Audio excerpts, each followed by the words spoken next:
యేసుక్రీస్తు నామములో మీకు అందరికీ వందనాలు తెలియజేస్తున్నాను. సహవాస ప్రార్థన గురించి కొన్ని మాటలు మన పరిశుద్ధ గ్రంథంలో ధ్యానించుదాం.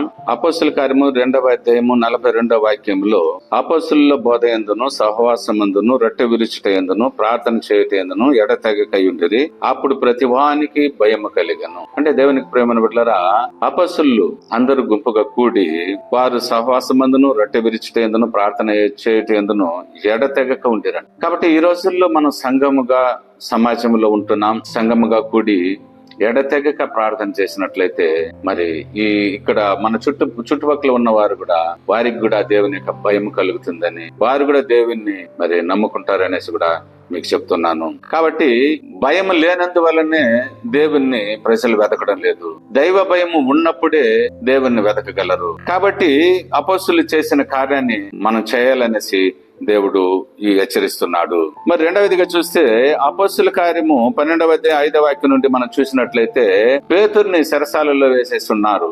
ఆ పేతురు కొరకు ఒక సమూహంగా కూడి ఒక ఇంటిలో అత్యాసక్తితో ప్రార్థన చేస్తుంటే పరలోకమందలి దేవుడు ఆ ప్రార్థన విని దేవదూతను పంపించి మరి పేతురు ఉన్న చెరసాలకు వెళ్లి పేతురుని తట్టి లేపి ఆయన బయటికి తీసుకుని వచ్చి మరి విడిచి నువ్వు ఇంకా వెళ్ళిపో అని చెప్పినట్లు అక్కడ మనం చూస్తూ ఉన్నాము. అక్కడ చెరసాలలో మరి రానువ వారు ఈ పేతురుకు ఆ పక్క ఒకటి ఈ పక్క ఒకటి నిద్రిస్తున్నాడు. కొంతమంది కావులి వారు కడపలో మరి కావులు ఉంటున్నారు, నిద్రిస్తున్నారు. ఇంత బందోబస్తు ఉన్నప్పటికీ వీరు చేసిన ప్రార్థన వాటన్నిటి నుండి తప్పించి మరి చెరసాల గేట్లంతా తెరవబడి బయటికి రాగలిగాడు. కాబట్టి దేవునికి ప్రియమైన బిడ్డలారా, మనము ఈ రోజుల్లో సహవాసముగా కూడుకోవాలి, ఆసక్తితో ప్రార్థించాలి. అది ఎలాంటి వారి కొరకు మనం ప్రార్థించాలంటే మన బంధువుల కొరకు, మన ఇంట్లో వారి కొరకు ప్రార్థించుకోవడమే సరిపోదు. మనం ఎలాంటి వారి కొరకు కూడా ప్రార్థించాలంటే మత్తయి సువార్త 5వ అధ్యాయము 44వ వాక్యాన్ని మనం చూసినట్లయితే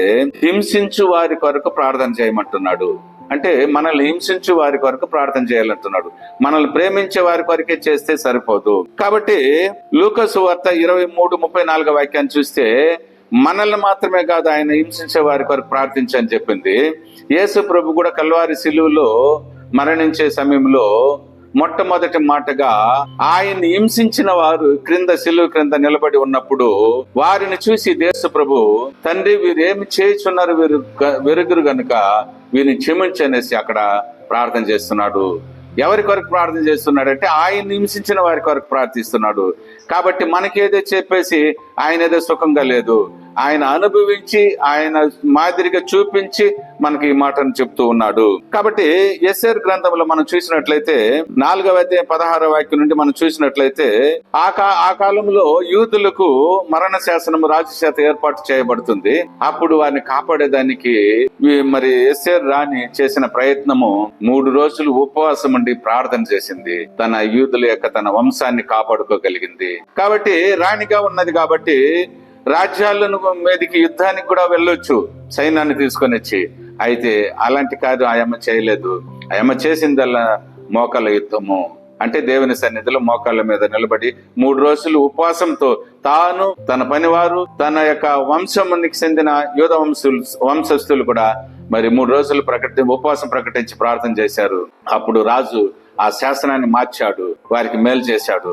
కాబట్టి దేవునికి ప్రియమైన బిడ్డలారా, ఈ రోజుల్లో మన భారతదేశంలో క్రైస్తవులకు ఎంత హింస జరుగుతున్నదో మీకు మరి తెలియలేదా? మరి ప్రతి వారు సెల్ ఫోన్ లో చూసుకుంటున్నారు, టీవీలో చూసుకుంటున్నారు, పేపర్లో చూసుకుంటున్నారు. భారతదేశంలో క్రైస్తవులకు ఎంత హింస జరుగుతున్నది. మరి ఆ హింసకు పరిష్కారం ఏమిటి? ఆ హింసకు ఏమైనా యుద్ధం చేయాలనా? లేదే.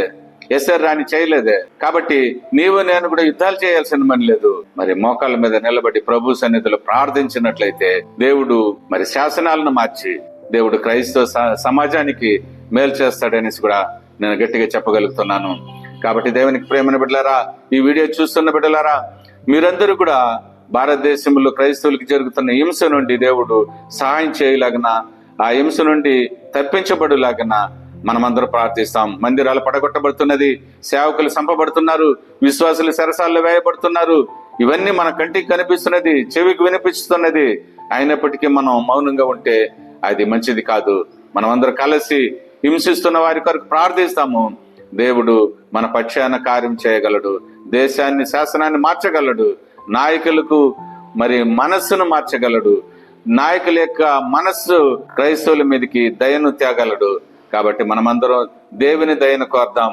మరి యుద్ధాలు మనకు అవసరం లేదు, ప్రార్థన మనకు ఎంతో అవసరపడి ఉన్నది. కాబట్టి ప్రార్థనలు అన్నీ మనం దేవుడు మంచిదే మనకు చేయగలడు. కాబట్టి తప్పక ప్రార్థిస్తారని ఆశిస్తున్నా.